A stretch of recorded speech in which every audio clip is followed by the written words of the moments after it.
Olá, como você está hoje? Nós estamos de volta, para a quarta aula do curso Descubra a Nova Vida em Cristo.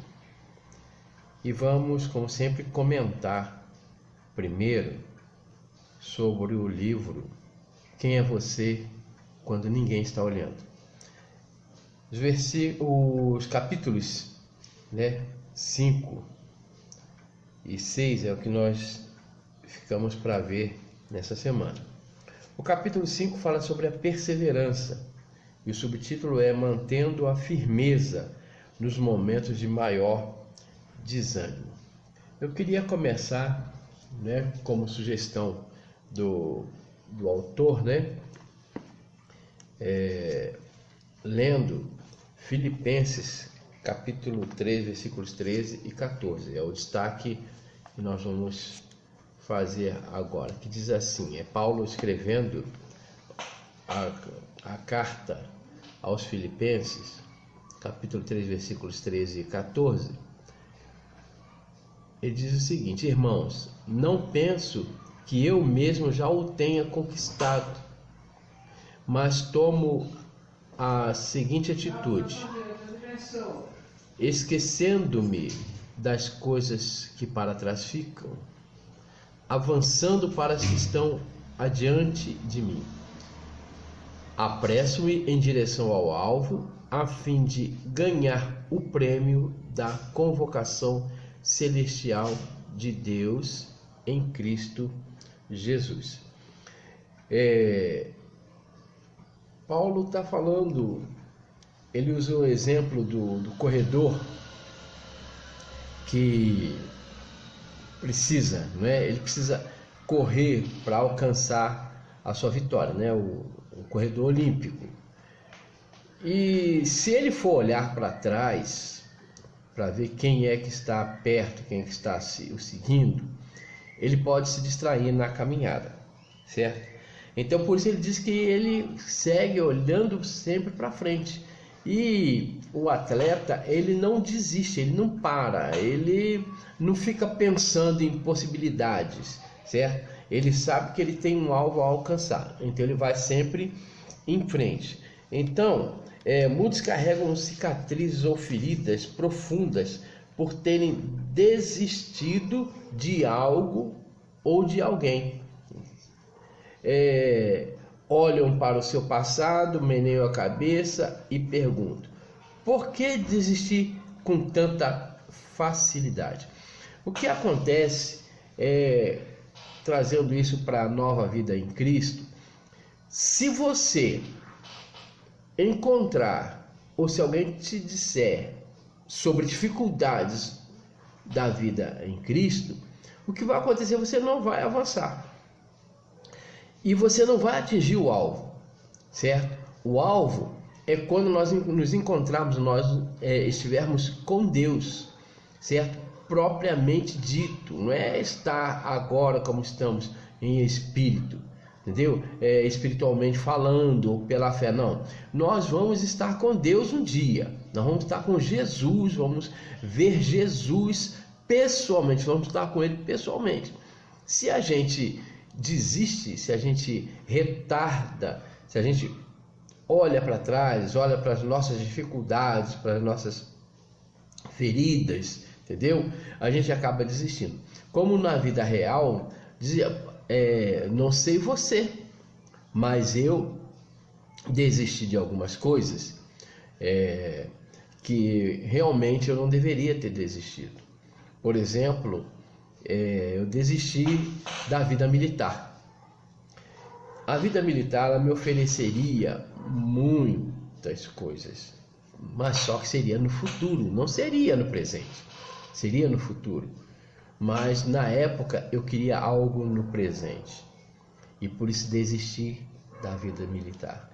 Passou-se os anos, chegou um tempo em que eu olhei e vi: se eu tivesse permanecido na vida militar, hoje eu estaria numa situação, numa condição, numa posição bem diferente da qual eu me encontro. Por quê? Porque eu desisti com muita facilidade, por coisas fúteis, entendeu? Então, quase sempre, pelo menos a maioria das pessoas tem alguma coisa que ela desistiu e depois ela viu que não tinha nem como voltar atrás para rever, né? Então é mais fácil ficar em casa no domingo, lendo jornal, tomando café de pijama, que acordar toda a família, esperar que se aprontem, enfrentar o trânsito e ir à igreja. É mais fácil fazer o que bem entendemos com a nossa vida que nos prostrar diante de Deus, entregar as rédeas de tudo nas mãos dele e aguardar com paciência. Desistir, porém, acarreta um alto preço, e são muitos os que pagaram caro por desistir cedo demais. Então, a vida cristã ela tem também algumas nuances, né? Assim como no nosso dia a dia nós temos o dia de trabalhar, segunda a sexta-feira, alguns até no sábado, tem o horário de acordar, para se arrumar, para se alimentar, para sair, tem o período, aquele trecho, né? Aquele tempo, tem aquele tempo que ele vai levar de deslocamento da sua casa até o trabalho, para poder chegar na hora, talvez até um pouco antes, para não atrasar, certo? Então, e tem a rotina, né, do trabalho, e depois o retorno para casa, depois tem a rotina da casa. Então, quer dizer, isso são coisas que a gente normalmente faz, mas quando se diz respeito à nova vida em Cristo, nós pensamos que vai ser uma coisa assim, uma coisa aleatória, uma coisa que não exige nenhuma perseverança, que não exige nenhum sacrifício, nenhum esforço, que não exige nenhuma rotina, mas ao contrário. A vida cristã não é que isso seja doloroso, penoso, mas a vida cristã também tem uma rotina, certo? Para que nós permaneçamos na vida cristã e ter uma vida cristã abençoada, de sucesso, algumas coisas nós temos que fazer, certo? Só que se eu for pensar assim, não, isso aí é a parte, eu não preciso me sacrificar, eu não preciso me esforçar, e eu não perseverar em manter essa rotina cristã, a rotina do serviço cristão, o que vai acontecer? Eu vou desistir da vida cristã. Só que essa desistência, ela não vai me causar nenhum problema, talvez hoje, mas futuramente, porque vamos estar afastados de Deus, entendeu? Então, é melhor nós não desistirmos agora, para que a gente não venha pagar um alto preço no futuro, certo? Porque se nós temos uma carreira, certo? Onde nós estamos aguardando encontrar um prêmio, um alvo, se a gente desiste agora, quando nós vamos chegar lá? Se eu falei que nós temos uma carreira para até nós encontrarmos com Cristo, quando é que nós vamos encontrar com Ele pessoalmente, se nós desistirmos agora, não é? Então, eu queria destacar uma outra parte sobre a geração imediatista, que é o que o autor nos fala aqui. No livro de Tiago, no capítulo 1, versículo 12, esse está escrito no livro, esse texto: bem-aventurado o homem que suporta com perseverança a aprovação, porque depois de ter sido aprovado, receberá a coroa da vida. O que acontece? Quando você mantém, certo? A firmeza, quando você mantém a firmeza, procura manter a firmeza, entendeu? Você acaba suportando com perseverança, entendeu? A aprovação. Porque depois de ter sido aprovado, receberá a coroa da vida. Aqui está se falando da vida espiritual, certo? Então hoje pode parecer para você que a vida espiritual seja uma coisa difícil, certo? Mas quando você persevera, é como se fosse uma prova, né? Aonde no final dela você acaba sendo aprovado. Quando você começa a perceber as benéfices de caminhar essa nova vida, você começa a perceber também que você está sendo aprovado, certo? Você perseverou. E a perseverança é uma coisa que muita gente não tem mais hoje. É uma coisa que está em extinção. As pessoas querem as coisas de imediato, quer a coisa para agora, certo? Então, você vai na lotérica, por exemplo, quantas pessoas, não sei se está certo, não sei se está errado, entendeu? Cada um tem lá a sua vida, né? Mas o que eu percebo é que as pessoas querem ficar ricas o mais rápido possível, certo? E muitas delas, na verdade, investem tanto nisso que se elas investissem numa outra coisa, numa outra atividade, o dinheiro que elas investiam no jogo, se elas investissem, por exemplo, em comprar alguns produtos para revender, talvez elas ficassem mais ricas muito mais rápido do que ganhando numa aposta na casa lotérica. Estamos em tempo de quarentena nesse momento, né? E no tempo de isolamento social.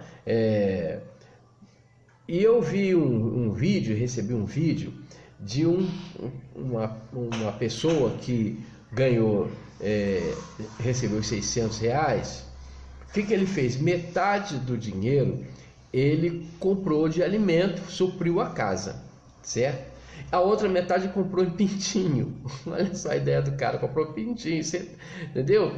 E aí ele tinha 70 pintinhos e ele disse o seguinte: quando ele fosse receber a próxima parcela, ele novamente iria comprar a metade em pintinhos, entendeu? E quando ele fosse receber a terceira parcela, novamente ele ia comprar pintinhos. Mas só que quando ele fosse comprar os pintinhos, na terceira leva de pintinho, a primeira já estaria pronta para ser vendida, certo? E já teria frangos para vender. Olha só que interessante. Olha o que o cara está fazendo. O cara está sacrificando R$300 todo mês. Entendeu? Só que quando ele sacrificar a terceira parcela de R$300, ele já vai estar vendendo e com certeza tendo lucro e cobrindo aquela terceira parcela que ele pagou, entendeu? Suprindo a segunda. Quando ele vender a segunda leva, supriu a terceira e aí vai estar com lucro, certo? Então o que ele está fazendo? Ele está suportando a aprovação. Ele poderia segurar esses R$600, ao invés de comprar só a comida da casa, comprar mais alguma coisa, ou guardar, entendeu? Mas não, ele simplesmente investiu, certo? Então, ele está sendo bem-aventurado porque ele está suportando com perseverança, certo?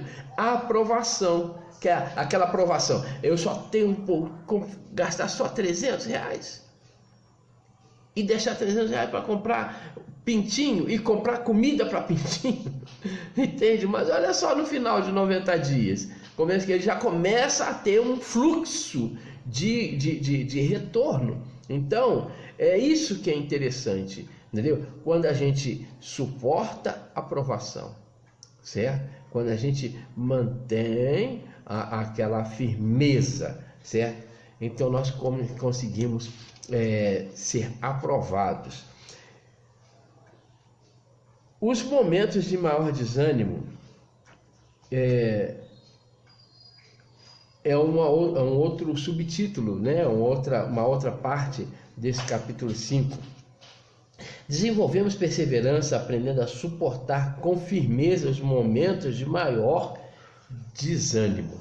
Então, tem hora que a gente está desanimado com as coisas, desanimado com algo, entendeu? Mas aí o que a gente tem que fazer? Tem que perseverar ainda que estejamos desanimados, porque às vezes as coisas não saem tão rápido conforme nós gostaríamos, entendeu? Então os momentos de desistência acontecem também em plena luta para a edificação de um caráter firme. Estamos batalhando para vencer um determinado pecado, quando alguém de quem gostamos muito faz pouco caso de nossos ideais. Então nos perguntamos se vale a pena continuar lutando, já que ninguém, além de nós, se interessa pela questão. Por que não nos deixamos levar pela moral reinante? Eu lembro que quando eu me converti, eu fui bastante tentado. Eu fui bastante tentado porque eu gostava muito de pagode, de forró, eu saía na sexta-feira à noite, entendeu? Sábado à noite, o dia inteiro, passava, aliás, o sábado inteiro na farra, domingo também, entendeu? E eu tinha muitas amizades, e tinha muitos locais que eu gostava de ir, de frequentar, tocar nos bares e tal, certo? E quando eu me converti, certo? Quando eu vim a Cristo, na verdade, eu lembro que foi muito difícil para mim. Foi muito difícil para mim. Aí um dia eu estava passando em frente à gafieira que eu costumava frequentar, e lá a filha dos donos daquele estabelecimento estava no portão, estava na rua, né? Na porta. E aí ela estava com um primo dela. E ela era a minha maior parceira de dança ali. E quando ela me viu passando, ela comentou alguma coisa com o primo. Aí o primo dela falou assim: aquele ali, esquenta não, daqui a pouco ele está aí de volta. Não, daqui a pouco ele volta, esse negócio de ser crente, ele não vai aguentar isso muito tempo não. Aquilo já mexeu comigo. Aí quando chegou mais à frente, aí tinha o dono de um bar, certo? Na verdade eu nunca nunca entrei naquele bar, apesar de conhecer aquele homem, de cumprimentá-lo, ele era muito educado, mas aí ele falou assim comigo: aqui, estou sabendo que você agora é crente, é verdade? Aí eu falei assim: eu sou assim, graças a Deus, eu acho, mas com alegria. Eu falei assim, ele falou assim: mas isso não vai durar muito não, isso aí é até chegar o carnaval. Chegar o carnaval você vai largar tudo. E aí aquilo me bateu um desânimo. Por quê? Porque realmente eu era daqueles camaradas que desistia fácil das coisas, certo? E aí primeiro veio o primo daquela menina, né? E depois o dono desse bar. Me bateu uma tristeza, uma angústia. E aí o que eu fiz? Orei a Deus e disse: Senhor, o Senhor ouviu o que o primo da Tou falou, e o Senhor ouviu também o que esse homem acabou de falar comigo. Então, se o Senhor não me abençoar, se o Senhor não me guardar, se o Senhor não me der firmeza, com certeza vai acontecer o que eles estão falando, eu vou voltar, porque eu sou fraco, eu desisto fácil. Mas se o Senhor me abençoar, se o Senhor me segurar, se o Senhor me der força, eu quero perseverar. E aquela oração foi poderosa naquele momento, que eu orei assim em cima, entendeu? Ele acabou de falar, eu continuei caminhando para minha casa, mas já orando, entendeu? Isso foi lá no Rio de Janeiro, né? Eu morava no Rio de Janeiro. E já fui orando e falando com o Senhor, com aquela tristeza, aquela angústia no meu coração, certo? Então, quando isso acontecer com você, de você por acaso pensar em desanimar, em sair, entendeu? Com certeza isso vai bater uma certa angústia. É a hora de você orar, não é a hora de você se entregar, é a hora de você orar a Deus e colocar a sua vida nas mãos do Senhor e clamar a Ele, para que Ele segure você, para que Ele conduza você, porque você não vai ter força, Eu não tive força, mas o Senhor me deu força, porque o Espírito de Deus estava em mim, e o Espírito de Deus está em você também, certo? Então, você consegue vencer, certo? Consegue abrir mão, você consegue abrir mão do pecado, você não volta para o pecado, você continua na sua caminhada. Então, existe um doce alívio, certo? Sabe quando? Quando a gente desiste, certo? Na época de nossos avós, desistir era considerado um ato vergonhoso. Hoje, porém, chega a ser elogiado, entendeu? Muitas das vezes, alguém fala assim, desiste disso, entendeu? Você fez bem em desistir, você fez bem em abrir mão, certo? Depende. Se você vai abrir mão de coisas erradas, de coisas que não edificam, de coisas que prejudicam, de coisas que acabam com a sua moral, podem acabar com o seu casamento, acabar com o seu emprego, acabar com suas amizades. Se é alguma coisa que pode lhe fazer mal, é claro que você tem que desistir. Mas muitas das vezes nós estamos na peleja por alguma coisa que nós queremos e está tão difícil, e a gente está tão angustiado, e alguém chega e fala assim, desiste, larga isso, larga de mão, para que você vai ficar sofrendo desse jeito, certo? E aí é mais fácil desistir. E quando a gente desiste, a pessoa fala assim, você fez bem em ter desistido. Quando eu abri mão da vida militar, entendeu? Quase apanhei de alguns amigos mais velhos, né? Rapaz, você fez uma besteira, por que você fez isso? Eu não acreditei, entendeu? Eles estavam falando aquilo comigo, certo? Mas o pessoal da farra, isso mesmo, cara, você ia largar aquilo pra lá mesmo, e agora? Entendeu? Passou uns anos e eu percebi que foi mais fácil, foi aliviante eu desistir. Mas foi agora, no momento que eu desisti, foi aliviante. Mas e agora? Agora foi, deu barra, entendeu? Que eu estava vendo que eu não era ninguém, não tinha me formado em nada, não tinha feito nada, não tinha crescido nada, praticamente era chamado de vagabundo, né? de boêmio, de tudo isso aí, menos de uma pessoa de moral, entende? Por causa daquela desistência. Entendeu? Então a mesma coisa, se eu desistisse quando essas pessoas falaram para mim que eu ia voltar para o pecado, que eu ia voltar para a gafieira, que eu ia voltar para o bar, que eu ia voltar para a farra, entendeu? O que ia acontecer? Hoje com certeza eu estaria amargando, entendeu? Muito mais do que a desistência que eu tive da vida militar. Entendeu? Porque agora que eu tinha desistido da vida espiritual, da vida harmoniosa, prazerosa, que só o Senhor Jesus oferece, da paz que eu tenho na minha vida, certo?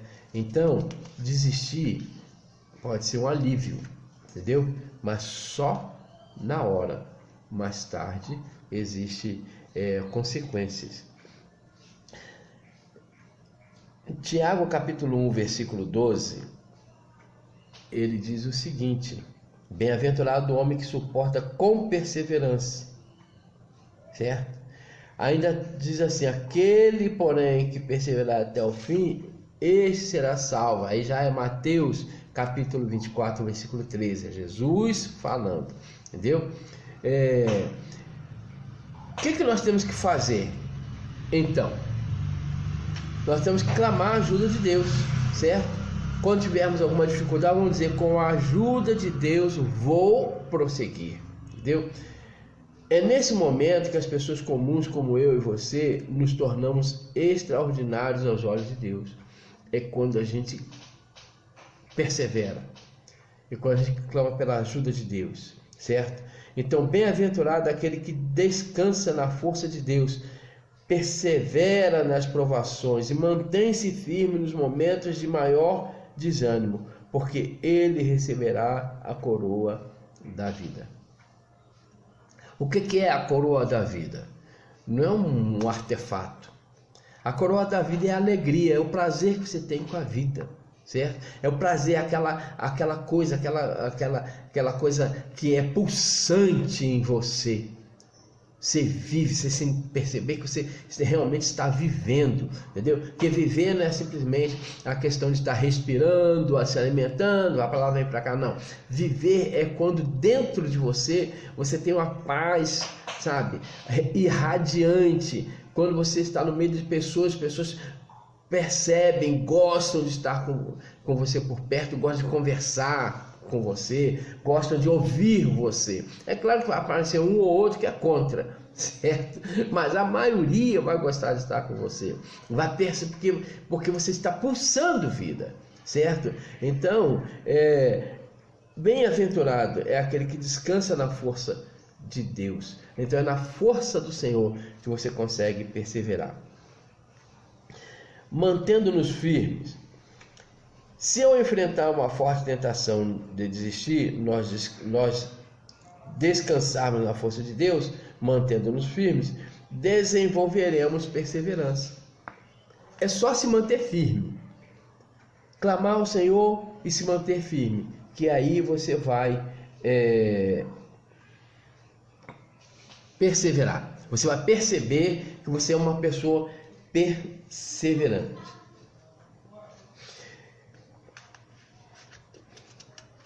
Bem, ele existe e que se torna galardoador dos que o buscam. Tá vendo? Deus existe e ele é galardoador dos que o buscam. Está em Hebreus capítulo 11, versículo 6. E buscar-me-eis e me achareis quando me buscar de todo o coração. Serei achado de vós, diz o Senhor. Isso aí já está em Jeremias 29, versículos 13 e 14. Essas promessas se aplicam a você. Então, ser perseverante, ser firme, manter a firmeza na perseverança, nos momentos de maior desânimo, faz toda a diferença, faz com que você seja altruísta no Senhor, faz com que você sinta prazer no Senhor, faz com que você sinta a presença de Deus o tempo todo, certo?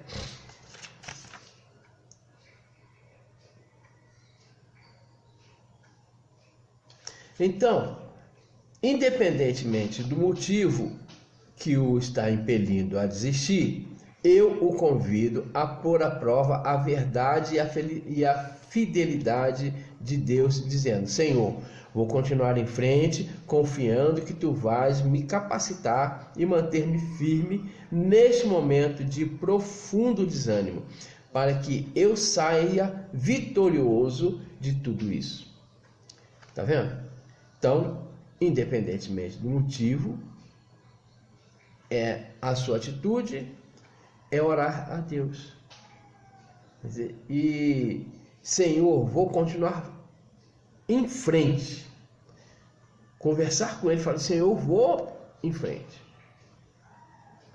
Eu vou contigo na tua força. Eu quero que a tua força me conduza, certo? E aí, para mim, já vai cerca de 40 anos que eu estou caminhando com o Senhor. Não digo para você que hoje é tudo às mil maravilhas nessa caminhada. Eu ainda vivo a nova vida, ainda estou no aprendizado, porque cada tempo que passa, cada dia que passa, cada ano que passa, as coisas vão modificando e eu tenho que continuar reaprendendo, mas a perseverança me trouxe até aqui, certo? Então, toda vez que resistimos à tentação de desistir, provamos para nós mesmos que ela não é tão forte quanto parece. Com a ajuda de Deus, conseguimos manter-nos mais firmes do que pensamos. E cada vez que nos mantemos firmes, conquistamos uma vitória, tanto no céu como em nossa vida. A perseverança está se fortalecendo em nosso espírito. Da próxima vez, a montanha poderá ser maior, mas estaremos mais armados de perseverança para alcançá-la. Não tem como a gente conseguir superar uma dificuldade maior se nós não superamos uma dificuldade menor, entendeu? E Paulo já fala sobre isso, que a paciência possui a esperança, a esperança possui a experiência, certo? E a experiência possui a esperança, e a esperança ela não morre, certo? Graças à força que vinha do alto e por decisão própria, Jesus Cristo Salvador manteve-se firme diante da tentação de desistir e sofreu a morte que possibilitou a salvação de todo o ser humano, certo? Jesus Cristo, ele quando estava para ser preso e ser condenado à morte, ele estava em carne e ele sabia exatamente o que ia sofrer. Talvez você não tenha visto, ou talvez você tenha visto o filme Passion, né? Ou seja, Paixão, né? Na verdade, Paixão de Cristo, de Mel Gibson. Ele foi o diretor desse filme e mostra aquele chicote chamado azorrague. O azorrague era um chicote que tinha garras de ferro na ponta. O Senhor Jesus apanhou com aquilo. Fala da coroa de espinhos. Era uma coroa que trançaram, pegaram galhos de espinhos e fizeram tipo a coroa e enfiaram na cabeça do Senhor Jesus. Ele foi crucificado, pregos nas mãos e nos pés. Foi traspassado com uma lança. Acontece que antes disso ele já sabia de tudo isso que ele ia passar. E ele chorou amargamente. E a Bíblia fala que a angústia dele foi tanta que as lágrimas dele se tornaram lágrimas de sangue. O corpo dele suou sangue de tanta angústia. E sobre isso, alguns cientistas disseram que há momentos que a angústia pode ser tanta que os vasos sanguíneos, que são os capilares, né, na verdade, os capilares que são veinhas, muito pequenininhas, entendeu? Elas podem se romper e vazar pelos poros. Tamanha foi a angústia do Senhor Jesus. Agora imagine se ele tivesse desistido, não tivesse morrido na cruz. Ele chegou a dizer para Deus: Pai, se possível, passa de mim esse cálice, mas seja feita a tua vontade. Hoje, o Senhor Jesus está ao lado do Pai, reinando, mas primeiro ele teve que passar pelo sacrifício, teve que ser firme e perseverar até o fim. O Espírito Santo nos diz: mantenha-se firme, eu lhe darei a força necessária. Essa tentação é um lenço de papel e não um bloco de concreto. Quando a gente lê esse trecho no livro, nós vamos ver que o autor está falando, né, daquele sacrifício que você tem. E quando você vai um pouco mais, ele fala de que ele vai correndo tantas voltas, mas quando ele completa a volta, ele resolve correr mais uma. Já não está quase aguentando, mas consegue correr mais uma volta e depois mais uma volta. Então quer dizer que aquela situação não é uma situação, não é um bloco de concreto. Aquilo não é um bloco de concreto. Aquilo é simplesmente um guardanapo de papel, certo? Você rasga com facilidade. Então, quando você avança, quando você persevera, você percebe que você está simplesmente rasgando um guardanapo de papel e não tentando rasgar um bloco de concreto, porque a força de Deus, porque o Espírito Santo de Deus está com você. Então o autor, ele está falando aqui de quando ele começou na carreira e ele leu esse texto e logo ele entendeu o que queria dizer na vida dele. E existem pessoas que são assim como o Bill era antes, né?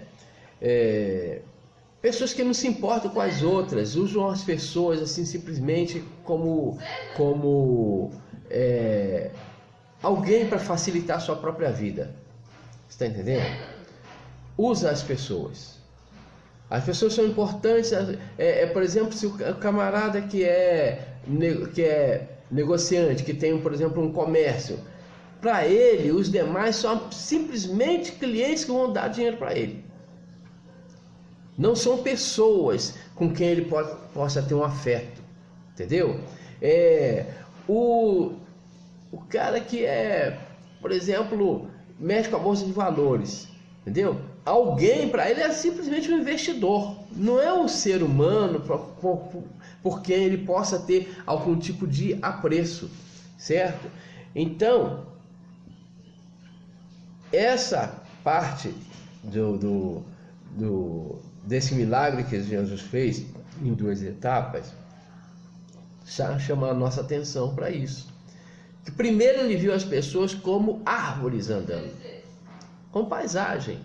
Muitas vezes nós andando na rua, olhamos as pessoas, elas são paisagens. Não tenho nada a ver com essas pessoas, as pessoas não têm nada a ver comigo, a não ser que eu precise delas. Entendeu? Para alguma coisa que venha me satisfazer, que venha suprir alguma necessidade minha. Caso contrário, eu não preciso de nenhuma delas, certo? Então, muitas vezes somos assim. No nosso trabalho, entendeu? Nossos colegas de trabalho são simplesmente ferramentas para nos ajudar a alcançar a produção que nós queremos naquele trabalho que nós estamos desenvolvendo, entendeu? Acabou a produção, acabou, entendeu? Eu lembro que eu dizia assim, meus colegas de trabalho são meus colegas de trabalho dentro da empresa, do portão para fora, não tenho nada a ver com eles, nem eles comigo. Eu falava isso, falava até com eles mesmo, entendeu? Olha, nós somos colegas aqui dentro, rapaz, lá fora não tem nada a ver contigo, nem você comigo. Então eu não queria mais contato. Hoje, pelo contrário, depois que eu me converti, eu aprendi a carregar essas amizades comigo, certo? Aprendi que as pessoas são pessoas igual a mim e que elas dependem de mim, eu dependo delas, não é só dentro do trabalho, entendeu? É do lado de fora também. Entendeu? Muitas vezes vou no aniversário de um, vou no aniversário do outro e tal, dou presentes, às vezes nem recebo, mas eu tenho prazer em manter aquela ligação, aquela amizade, além do trabalho. Assim como também na igreja, entendeu? Eu tenho prazer em ter amizade além dos cultos, além das reuniões, certo? Então, principalmente na vida cristã. Aí mesmo que nós somos irmãos, somos uma família, como é que nós vamos viver como uma família, vamos dizer que somos família e ficarmos separados uns dos outros? Então nós temos que nos envolver uns com os outros, lembrando, entendeu? Que elas não são simplesmente paisagem, não são um meio para o qual nós vamos atingir um fim, entendeu? Pelo contrário, elas são parte de nós, nós somos parte delas e precisamos uns dos outros. Então, esse era o problema, entendeu? De Bill. Ele não via as pessoas com clareza, entendeu? No que diz respeito a ele, eram apenas parte da paisagem. Para ele, elas têm a mesma importância que uma árvore. Da mesma forma, foi isso que a revelação que o Bill teve, certo? Ele viu que na verdade ele precisava mudar esse conceito. Então, nesse momento, ao perceber a visão estava distante, que a visão estava distante de Cristo, da visão de Cristo, então ele conscientizou-se de que precisava de uma transformação, necessitava aprender a enxergar as pessoas como elas realmente são. E na vida cristã, aqueles que estão trilhando uma nova vida, precisa ver as pessoas como elas realmente são. Como pessoas necessitadas do amor do Senhor Jesus, como eu, certo? Que carece de carinho, de amor, de ternura, assim como eu. Tudo aquilo que eu necessito, o meu irmão, ele necessita também. E na verdade não precisa nem ser um irmão em Cristo, entendeu? Pode ser qualquer pessoa na rua. Necessita das mesmas coisas que eu necessito. A diferença é que eu estou buscando essas coisas em Cristo. E o que eu faço depois de alcançar é compartilhar, é repartir aquilo que eu alcancei de Cristo com as outras pessoas, sejam meus irmãos em Cristo ou não. Certo? Então, nós devemos enxergar tudo com os olhos de Deus. Para quem tem um coração insensível que vive a correr, o ser humano é uma ferramenta a ser usada ou um problema a ser evitado. Então, todos os seres humanos são amados por Deus e todos são convidados a receber o perdão pela cruz.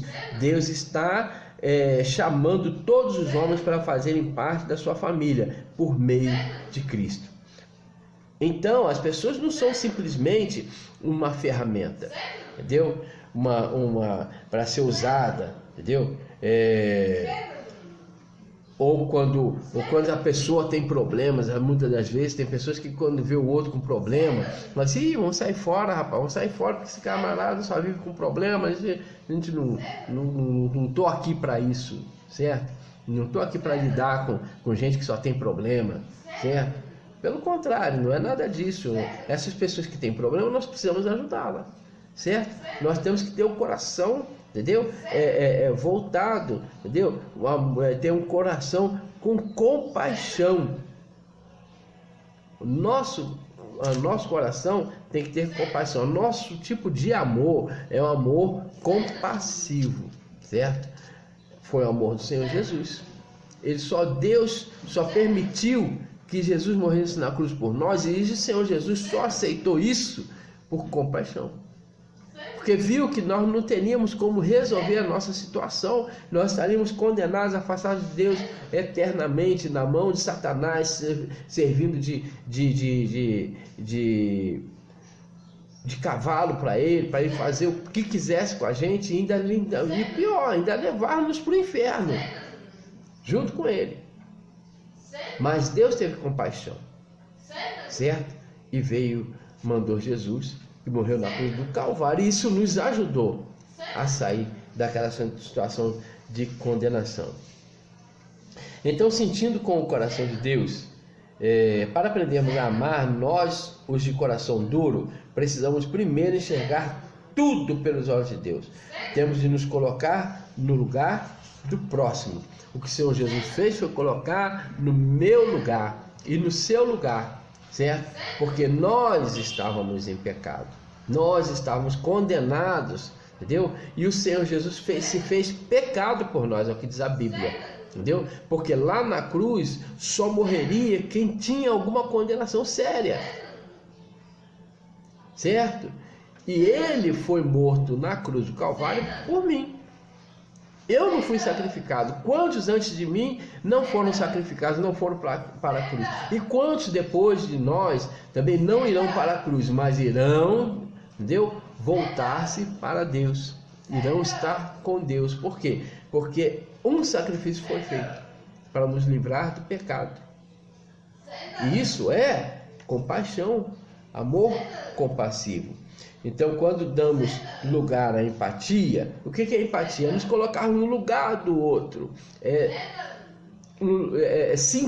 tentar sentir o que o outro está sentindo, certo? Não é simplesmente eu estou vendo meu irmão sofrendo, eu estou vendo uma pessoa sofrendo, eu estou sofrendo com ele, eu também penso, eu imagino o que dá. Não é nada disso, é chegar junto, certo? É perceber que eu não posso nem julgar o meu irmão, porque eu tenho que me colocar no lugar dele. E se fosse eu? Vejo alguém com dificuldade, eu tenho que pensar, e se fosse a minha situação? Como seria? O que é que eu gostaria que acontecesse? entendeu? Então, quando damos lugar à empatia, colocando-nos na pele de alguém, o muro de concreto que envolve nosso coração começa a desmoronar-se. Você quer ter um coração terno? Quer ter um coração igual ao de Cristo? Então comece a colocar-se no lugar do outro.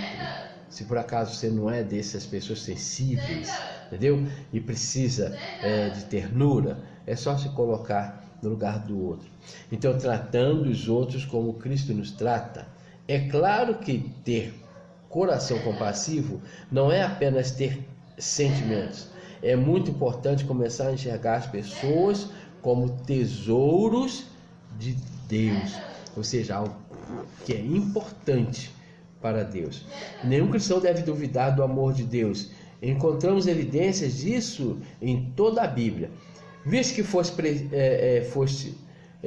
precioso aos meus olhos, digno de honra, eu te amei. Isaías capítulo 4, Isaías capítulo 43, versículo 4, certo? Tenho-vos chamado amigos. Agora é João falando, entendeu? Capítulo 15 do Evangelho de João. Aliás, Jesus falando lá no Evangelho de João, capítulo 15, versículo 15. E eis que estou convosco todos os dias até a consumação dos séculos. Jesus falando de novo, só que está escrito lá em Mateus, capítulo 28, versículo 20.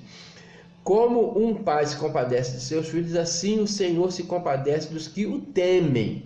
Agora é o salmista Davi, entendeu? Está no Salmo 103, versículo 13. Deus não quer que seus filhos fiquem na dúvida se ele os ama ou não. Porque então não demonstrar nosso amor com frequência. Por que então não demonstrar nosso amor com frequência? Para que nossa família, amigos e colegas de trabalho saibam o que sentimos por eles. Eu, de vez em quando, falo para os meus colegas de trabalho: eu amo vocês, certo? Eu vou te falar, tem pessoas difíceis, tem pessoas complicadas de lidar, entende? Mas eu não mudo. Por quê? Porque eu amo realmente as pessoas, entendeu? Eu amo meus colegas, entendeu? Na verdade é mais mulheres, né? Eu trabalho no posto de saúde, sou o único homem lá, entendeu? O resto é toda mulher. Depois saúde dá muita, enfermeira, agente de saúde, a auxiliar administrativa, as dentistas com suas auxiliares, entendeu? A menina da limpeza, a médica, tá vendo? Só a mulher. Eu sou o único homem, entendeu? É difícil, porque elas têm algumas coisas, alguns pensamentos, entendeu? Graças a Deus que até aqui o Senhor tem me abençoado, mas outras empresas que eu trabalhei, saí de lá amando meus colegas de trabalho, certo? Por quê? Porque se eu quero ser amado por Senhor Jesus, eu tenho que amar como Ele amou, certo? E o que é amar, certo? O que é amar? Amar não é simplesmente ter um sentimento, é quando você se envolve com as situações, é quando você se envolve com as pessoas, quando você pratica para elas alguma coisa, entendeu? Suprindo as necessidades, suas carências, isso é amar, certo? Então, graças a Deus por aqueles que naturalmente têm coração terno. Sem eles, nossa vida seria pobre e seca. Graças a Deus também, pois todos nós podemos nos tornar mais compassivos, mesmo os de coração duro.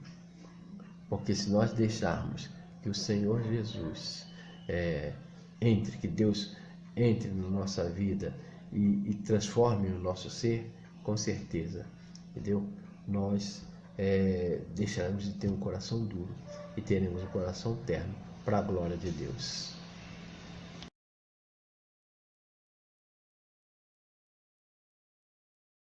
Para a próxima aula nós vamos ler os capítulos 7 e 8 do livro Quem é Você Quando Ninguém Está Olhando. Mais uma vez vou dar uma dica aqui, certo? Para que possamos ler o livro durante a semana.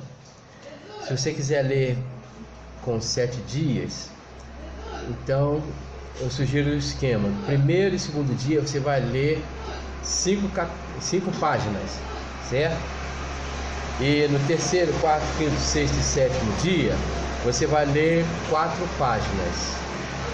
Aí vai dar um total de 31 páginas, que é o tanto de páginas que vai dar desde o início do capítulo 7 até o final do capítulo 8.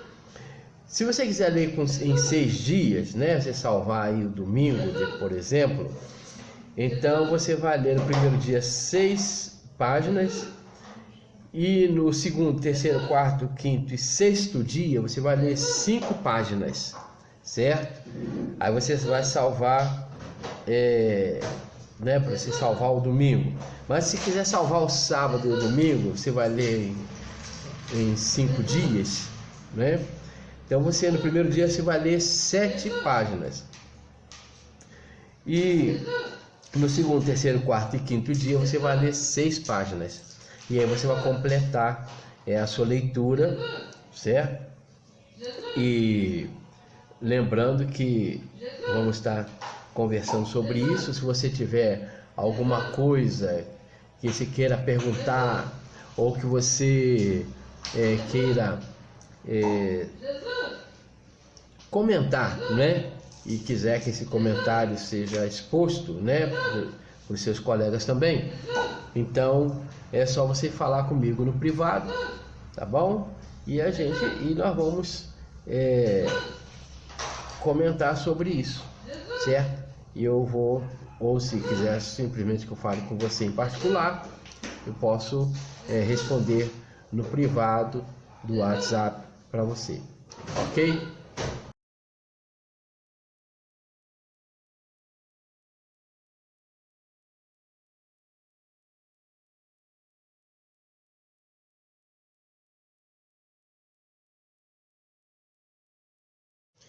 Agora falando da nossa aula propriamente dita, a aula 4 vai falar sobre a liberdade da nova vida, a conclusão do passado. Então, quando nós entramos numa nova vida, nós passamos a ter uma certa liberdade. Mas como é que nós vamos adquirir essa liberdade? E o que vem a ser a conclusão do passado? Bem, existe uma forma para o treinamento de corredores em que eles são presos a alguma coisa muito pesada, e eles têm que arrancar, têm que correr, se esforçar para correr preso àquele peso. Geralmente é um elástico preso num ferro, numa barra, e eles vão forçando para dar aquela arrancada, certo? Ou então é alguma coisa muito pesada que eles têm que correr arrastando aquilo, certo? Então, quando eles conseguem arrancar, puxar aquele peso, e que aquele peso é solto, na hora deles darem a arrancada para a corrida, eles vão ter um impulso muito forte, certo? Então é assim que eles treinam para poder ter aquela arrancada, porque a arrancada numa corrida, ela é que vai fazer muita diferença, certo? Agora, só que com aquele peso, eles não conseguem ir muito longe. Na verdade, não conseguem quase nem sair do lugar. Então, essa é que é a questão. O peso que nós estivermos carregando vai nos impedir de andar, de correr, de sair, certo? Quando um carro está numa ladeira e ele está muito pesado, entendeu? Uma ladeira muito alta, principalmente carro 1000, né? Quem dirige sabe bem, né? o carro às vezes não consegue subir e às vezes ele chega até mesmo a patinar, a roda desliza e não consegue o atrito suficiente para subir ladeira acima, dependendo do tipo de ladeira, certo? Então, são coisas que trazem dificuldade, certo? Um peso que traz dificuldade para que aquele carro avance. Da mesma forma, na nossa vida, tem algumas coisas que podem trazer dificuldade para nós arrancar, seguirmos em frente.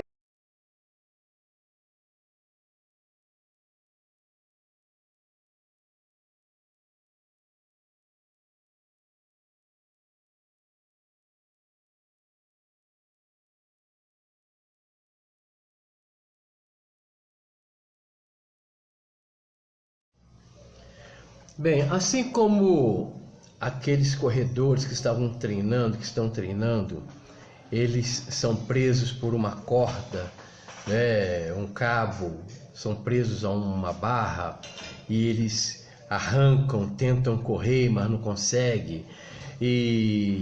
Ou como um carro que vai subir uma ladeira, mas está com muito peso e ele não consegue, patina e não consegue subir aquela ladeira por causa do peso.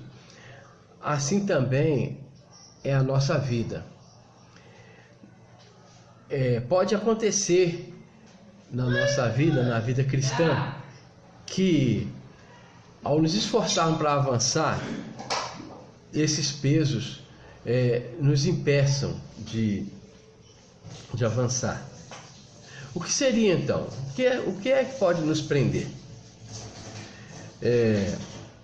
São coisas que estão no passado, coisas do nosso passado e que nós ainda estamos agarrados a ela, presos a ela. Então, quando se trata de nova vida, é uma nova vida. Então, não tem nada que seja do passado, da vida antiga, que possa continuar fazendo parte da nova vida. São coisas que se encontravam antes, né? Quando nós vivíamos afastados de Deus. Então, quais são as possíveis áreas do passado que uma pessoa hoje tem que concluir para que possa viver plenamente uma nova vida? Quais são as áreas do seu passado que você vai precisar concluir? Uma das áreas que nós vamos precisar concluir com respeito, trata-se de doutrinas, práticas e objetos ligados a outros deuses e outras crenças. Essas doutrinas, essas práticas, esses objetos, certo? Que antes existiam, que nós praticávamos antes de nos converter a Cristo, será que elas são compatíveis com a nova fé? Bem, biblicamente não são compatíveis com a nossa nova fé, não são compatíveis com a nossa nova vida. Paulo, pregando aos Efésios, ele falou sobre o que a Bíblia aceita, o que o Senhor Jesus, né, o que o Senhor Deus exigia, ou pedia, né, para aqueles que o seguissem. Então, o que foi que eles fizeram? Eles começaram a perceber, o pessoal de Éfeso eram muito ligados à feitiçaria. O que eles fizeram? Os que se converteram pegaram os livros, né, de feitiçaria e queimaram em praça pública, certo? Olha, todo um povo, toda uma cidade começou a entender que as práticas que estavam tendo eram práticas erradas, certo? Então, a razão disso era de a fé em Jesus ser incompatível com aqueles objetos, com aquelas coisas, com os deuses e crenças que estavam por trás daqueles livros, não é? Não tinha nada a ver. A Bíblia não dava respaldo. A Bíblia, pelo contrário, condenava. Tanto que às vezes nós temos hoje até imagens, certo? De Cristo, crucifixos com Jesus Cristo crucificado, certo? E temos isso aqui como uma questão de culto, ou de adoração, ou até mesmo como lembrete, como veneração. Mas olha só o que a Bíblia diz lá em Êxodo capítulo 20, versículos 4 e 5, diz que Deus fala para Moisés o seguinte: não faça imagens de nenhuma coisa que há lá em cima no céu, ou aqui embaixo da terra, ou nas águas debaixo da terra. Não se ajoelhe diante de ídolos, não os adore, pois eu, o Senhor, sou o seu Deus e não tolero outros deuses. Acontece que até um ídolo de futebol, um grande jogador, pode se tornar um Deus para nós, certo? Aí você pensa assim: não, mas eu não tenho ele como um Deus. Mas quando você idolatra, entendeu? Você é fascinado demais. Aquele cara é tudo, certo? Aquele time é tudo, sabe? Então, quer dizer, é um Deus que você está adotando, certo? Aquele culto, aquela coisa de venerar, sabe? Você não pode ficar sem. Se vai passar um jogo daquele time, você não fica de jeito nenhum sem aquilo. Você tem que assistir, você tem que participar. Aí você vai deixar o culto na igreja, você vai deixar a leitura da palavra, você vai deixar as coisas de Deus, certo?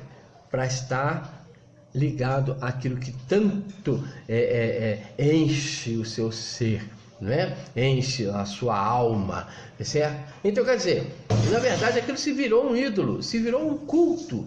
Então, não é simplesmente um crucifixo ou uma imagem de escultura, mas até isso pode ser um ídolo.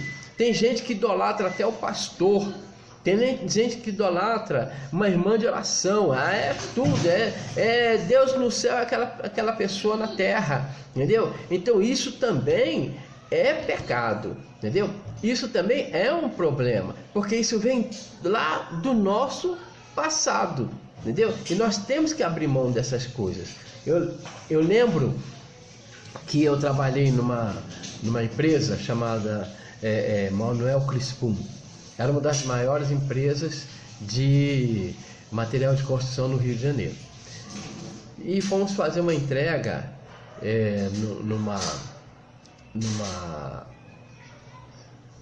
num ateliê onde se fazia. Eu não sabia o que tinha lá, mas lá era um ateliê que faziam, tinham artesãos, os artistas, né? Eles faziam imagens, né? Eles faziam imagens para a Igreja Católica, entendeu? Para a religião católica romana, certo? E eu observei ali que quando vi o que era, eu cheguei naquele lugar com o maior temor possível, com o maior respeito, porque era um lugar onde se tratava de coisas religiosas, certo? E apesar de eu não ser religioso, apesar de eu ser um mundano, né, naquela época, mas eu cheguei respeitando o lugar.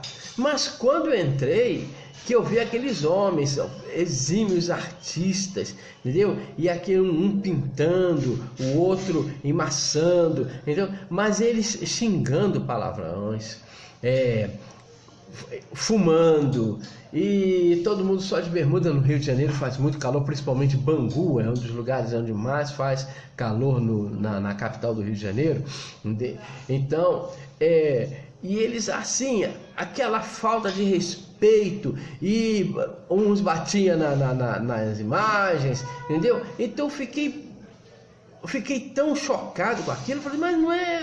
Eu pensei até que quem trabalhava com isso eram só pessoas religiosas, né, que faziam essas imagens, né, com todo o carinho, com todo o amor, com todo o respeito, mas não, eram homens simplesmente ali trabalhando para ganhar o seu pão de cada dia, o seu dinheiro, entendeu? A sua renda, era só isso. Certo? E quando eu me converti, comecei a estudar a Bíblia, então vi que Paulo, uma vez, ele falando, ele foi perseguido pelos ourives, né? Tinha lá a associação dos ourives, né? E eles fizeram uma reunião e disseram, chamaram o juiz, né, da cidade, porque precisava prender Paulo. Porque Paulo ia acabar com o negócio deles. Porque Paulo começou a pregar a palavra e começou a mostrar dentro da palavra que Deus não se agradava daqueles cultos, né? Adoração a deusa Diana, né? Então o pessoal começou a se desviar desse tipo de adoração, porque Deus não se agradava, porque não tinha nada a ver com a nova vida em Cristo.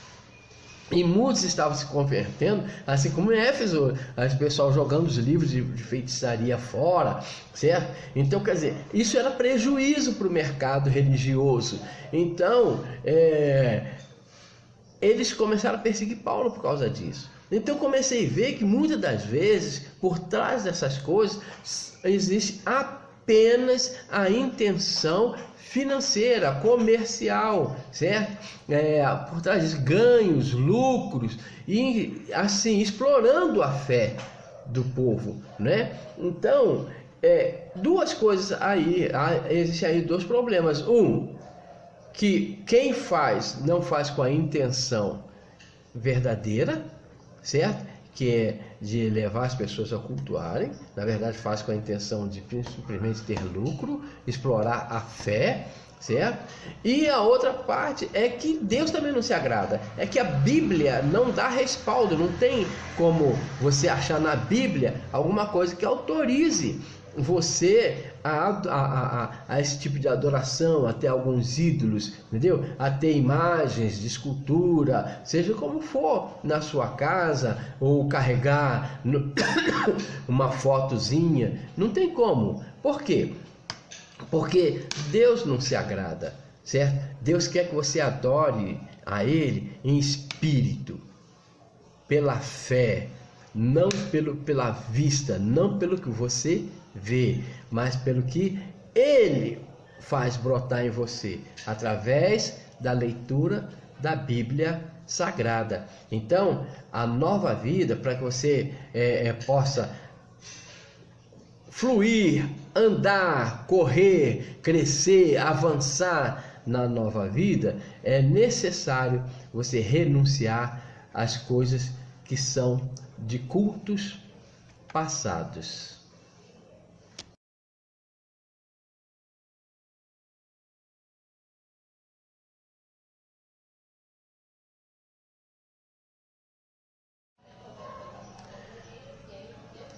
A segunda parte, a segunda atitude, a segunda coisa que nós devemos fazer para a conclusão do nosso passado é o acerto de contas com pessoas, instituições ofendidas ou prejudicadas. Como nós podemos fazer isso? Como é que nós vamos concluir o nosso passado? Como é que nós vamos resolver essa situação de pessoas que nós ofendemos, ou que prejudicamos, ou que nos tem ofendido, ou que tem nos prejudicado? Vou dar o exemplo, nós temos aqui no nosso estudo o exemplo de Zaqueu. Zaqueu era um judeu, e a profissão dele era de publicano.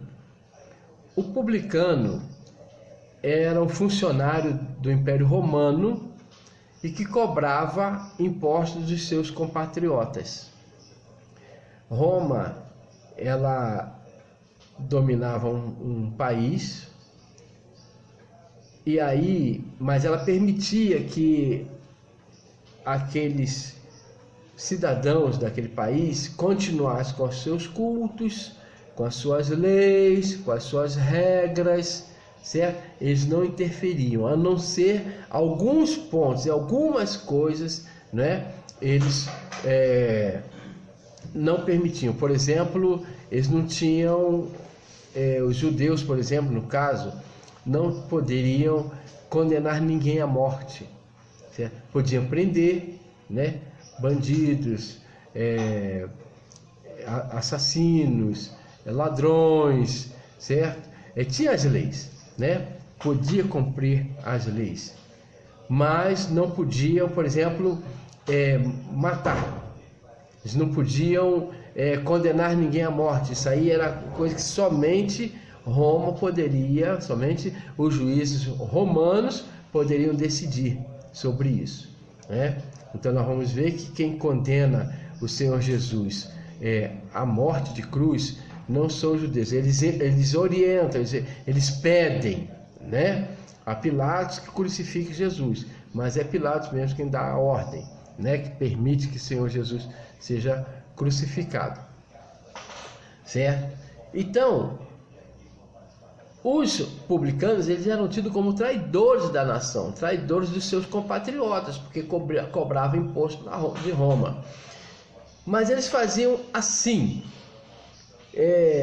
se Roma tinha que receber algo de um cidadão, os publicanos iam com escolta, soldados romanos, e cobravam além. Muitos publicanos faziam isso, cobravam além daquilo que era o proposto, certo? Cobravam a mais. E aí entregava na tesouraria romana aquilo que era de direito, mas o que sobrava, o que tinham cobrado a mais, dividia com os soldados, né? Que os escoltavam, né? Porque caso a pessoa não quisesse pagar aquele imposto, aquilo que estava sendo cobrado dos soldados, entravam em ação, e o juizado romano não interferia, né, com seus soldados, né? Deixava eles fazer o que quisessem. E aí onde os publicanos iam se enriquecendo. E Zaqueu ficou muito rico. É claro que com aquilo que ele ganhava mais, com certeza ele também investia, não é? Então foi ficando cada vez mais rico. Ele cobrava o imposto, recebia a comissão daquele imposto, e aquilo que ele cobrava mais dividia com os soldados, quer dizer, e assim ele ficava ficando cada vez mais rico.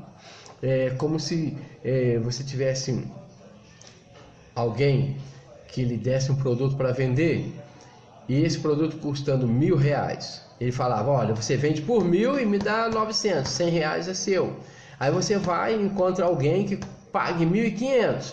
Então, quer dizer, como o dono do produto disse que só queria os 900, você entrega os 900, mas você fica com 600, 100 da sua comissão e 500 que você vendeu a mais, certo? Então era assim que funcionava a questão, né, com os publicanos.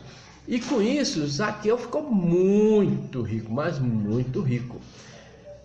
Um dia o Senhor Jesus ia passar lá pelas imediações onde Zaqueu morava. Zaqueu ficou sabendo disso e falou: eu vou subir numa árvore para que eu possa ver Jesus. Havia dois motivos. Ele era de pequena estatura, ele é muito baixinho, não ia conseguir ver Jesus. Então ele foi para cima da árvore.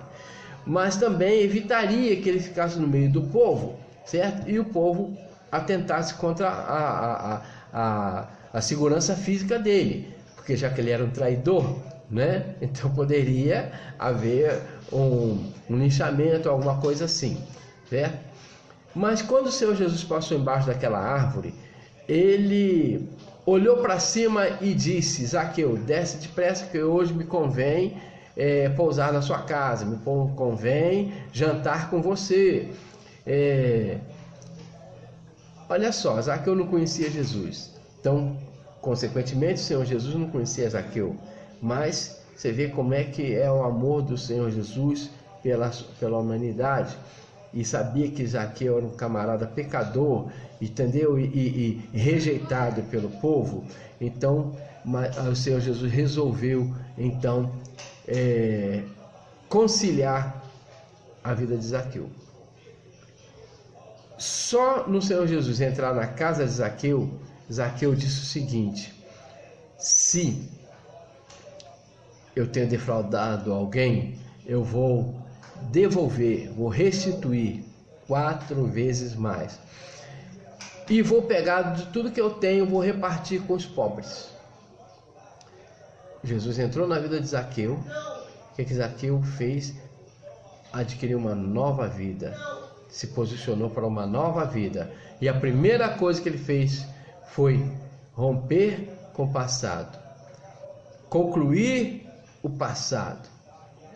Reconciliar-se com seus compatriotas. Restituir aquilo que ele pegou indevidamente. Resolver ressarcir o prejuízo que ele deu a muitas pessoas.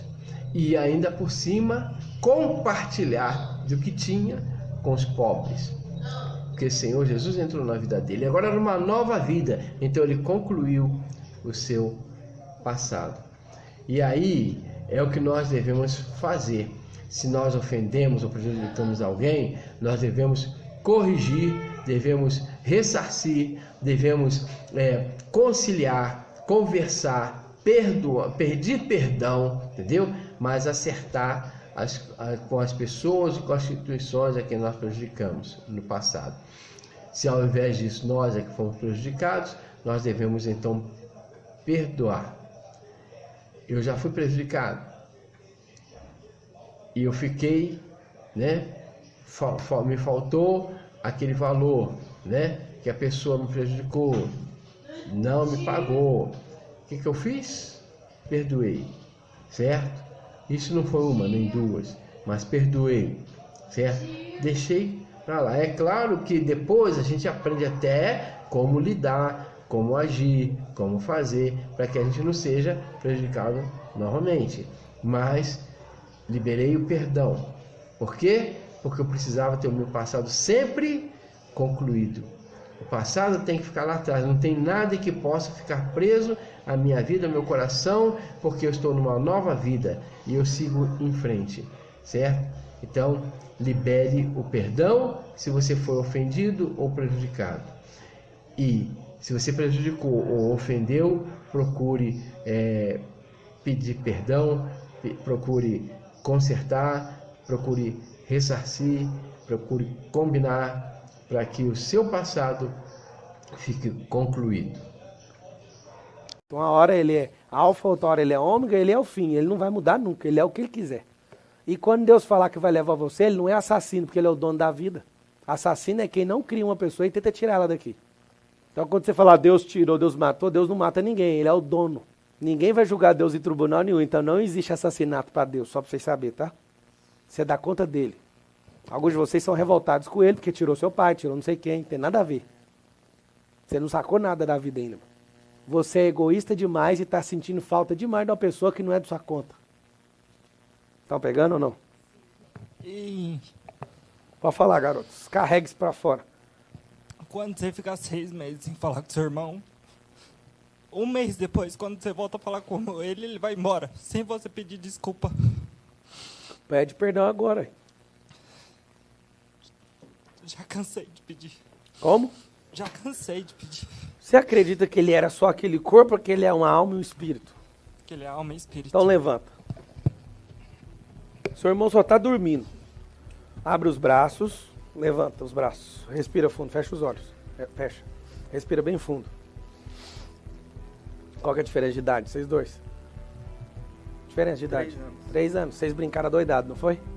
Volta quando vocês eram pequenos e vocês curtiam a vida doidado, dando porrada no outro, brincando, curtindo. Lembra dessa imagem? Respira fundo. Respira. Ele tá vindo na sua direção. Quando ele te agarrar, você vai dar o maior berro que você já deu na sua vida, tá? Vai virar o rosto pra cá. 1, 2, 3. Seu irmão te pegou agora.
O vídeo que acabamos de ver, ele mostra o que pode acontecer quando nós não concluímos o nosso passado. O rapaz brigou com seu irmão, teve uma discussão, não se entendeu, não perdoou ou não pediu perdão e depois estava nessa situação. Ali é um curso, um seminário, não é? E ele estava ali, quer dizer, ainda caminhando, tentando até avançar na vida cristã, certo?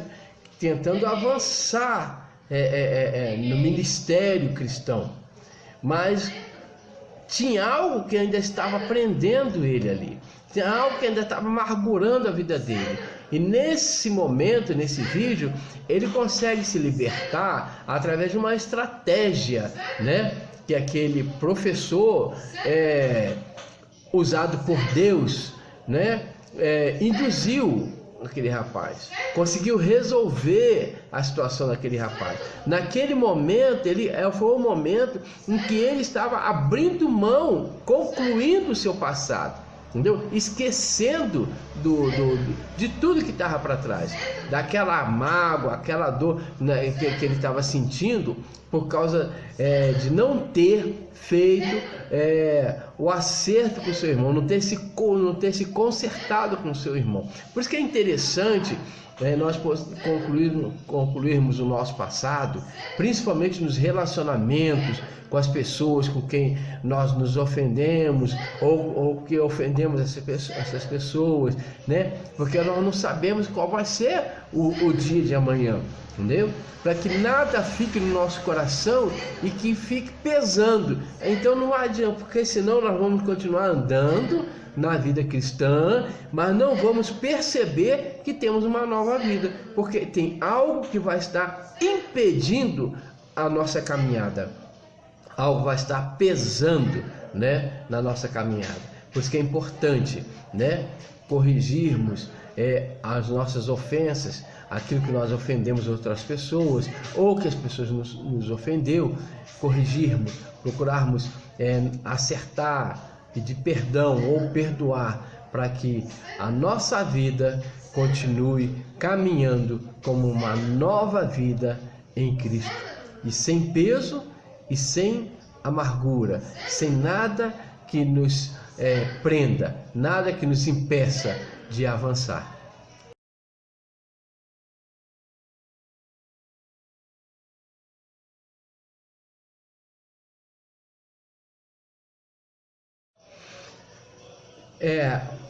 O terceiro passo para a conclusão do nosso passado é a regularização ou abandono de relacionamentos impróprios.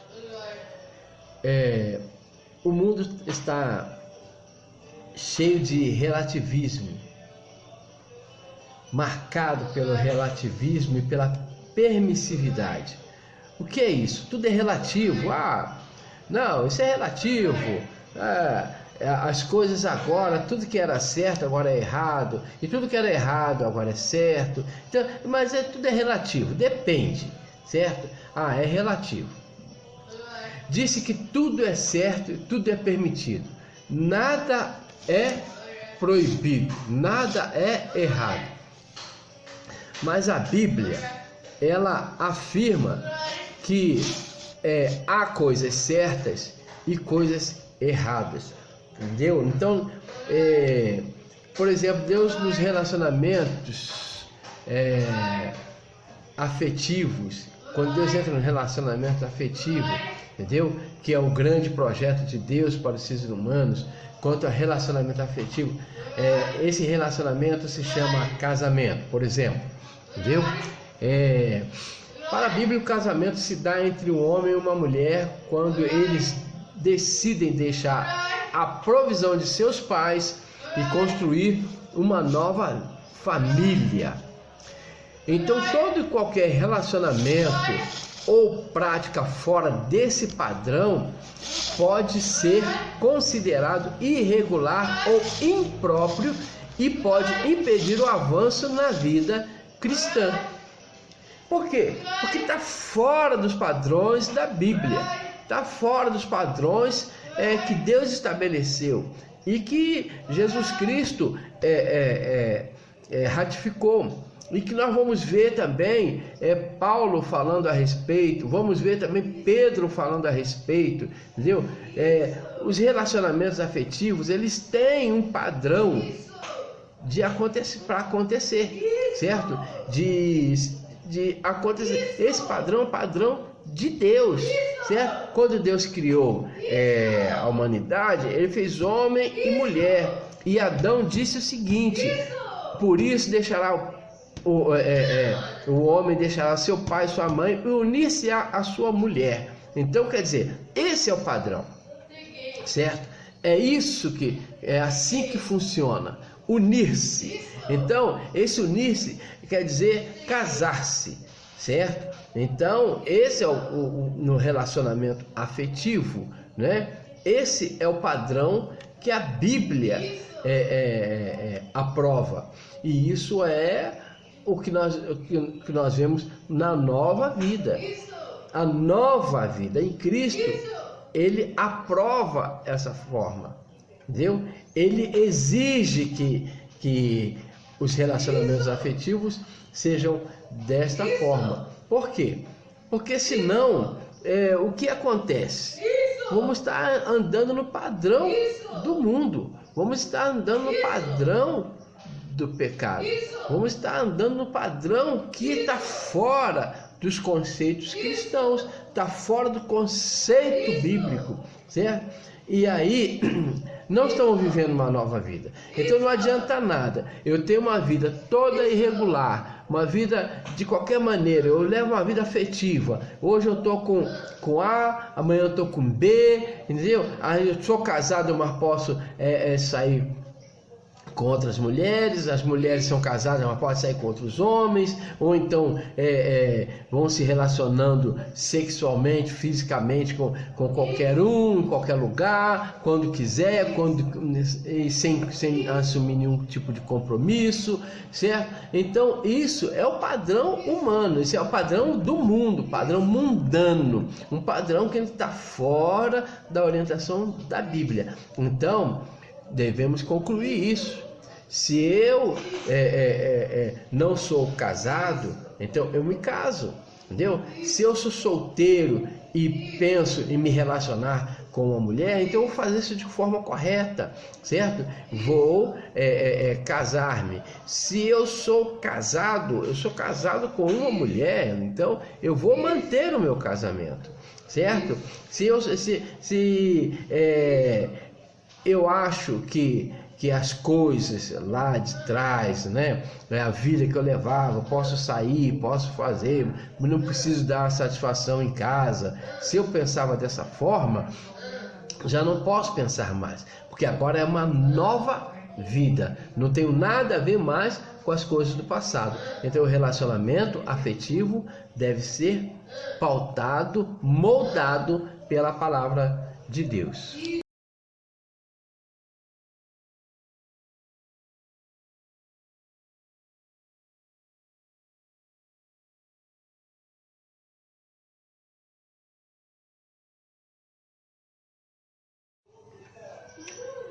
O quarto e último passo para a conclusão do nosso passado, a quarta atitude é o abandono de vícios e práticas impróprias. Vício é um hábito que escraviza e destrói a vida de uma pessoa. E os mais comuns são drogas ilegais, bebidas alcoólicas, medicamentos, drogas legais.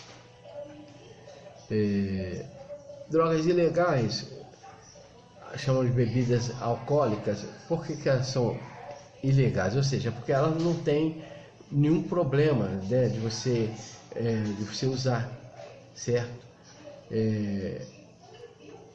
A lei não proíbe você de usar, certo? Tomar bebidas alcoólicas ou usar alguns medicamentos, né? E muitas das vezes o medicamento às vezes se torna um vício, certo? A pessoa começa a tomar um medicamento. Eu sou agente comunitário de saúde, mas sou técnico em enfermagem, sou técnico em hemodiálise, então tenho alguma capacidade de falar em medicamentos, em vício de medicamentos. Tem pessoas que o médico receita um medicamento fraco, aquele medicamento que é para usar por 2 meses, 3 meses, 6 meses, mas o medicamento é fraco, ele não causa dependência, entendeu? Mas a pessoa, ao se sentir bem com aquele medicamento, começa a insistir em querer usar mais, usar sempre, e vai no médico aqui, vai no médico ali, vai no outro, e fica pedindo para fazer receita, e vai tomando aquele medicamento, porque não pode ficar sem aquele medicamento, mas simplesmente por causa do relaxamento que aquele medicamento traz. Entendeu? Isso é um vício. Às vezes tem pessoas que é viciada em dipirona. Ela acha que vai ter uma dor de cabeça, tomar uma dipirona, certo? Tem pessoas que chegam num frasquinho de dipirona e ao invés de colocar 20, 30, 40 gotas, né? Ela vai lá e espreme aquele negócio e bebe, certo? Freneticamente.